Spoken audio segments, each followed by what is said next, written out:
না ভাই, বাজেটের সাথে কোনো সামঞ্জস্যতা নেই। দেখা গেছে যে 3 লাখ টাকার গরু যদি 6.5 লাখ 7 লাখ টাকা চায়, তাহলে আমরা দাম কত দিয়ে শুরু করব?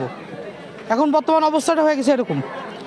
হাট এখন পর্যন্ত শুরু হয় নাই, এখনও সময় বাকি আছে, কিন্তু হাট যে শুরু হওয়ার, জমে যাওয়ার একটা যে সম্ভাবনা, এরকম কোনো কিছু দেখতেছি না। ঈদের বাকি তো আর মাত্র 5 থেকে 6 দিন, এখনও বলা যায় না। সেটা কাল পরশু বোঝা যাবে, কাল পরশু বোঝা যাবে। যখন গরু ঢুকবে তখন এখানে আগের গরুর সাথে এই গরুগুলোর দাম বাড়ি খাবে, তখন যে বোঝা যাবে দাম বাড়বে না কমবে। সব জিনিসের দাম বেশি, তারা ওই সুবিধাটা নিচ্ছে, ইস্যু দেখাই দিচ্ছে দাম বেশি।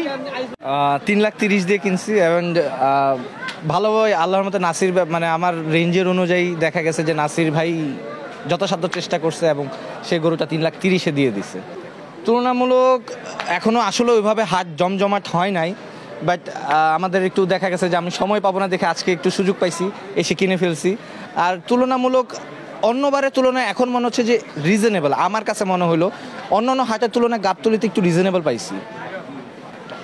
কিনতে পেরে ভালো লাগতেছে, যেটা পছন্দ হয়েছে সেটাই কিনতে পারছি আলহামদুলিল্লাহ। সো রিজিকের মালিক আল্লাহ, এই তো। আসলে প্রতি বছরের আসলে এখনও তো হাট এরকম জমজমাট হয় নাই, বাট গাবতলীতে মনে হয় রিজনেবল। হ্যাঁ, মানে যেটা এক্সপেকটেশন ছিল ওই রকমই পেয়েছি, তো এই আর কি। আলহামদুলিল্লাহ অনেক বেশি খুশি, বললাম তো যেটা মানে এক্সপেক্ট করেছিলাম সেটাই পেয়েছি।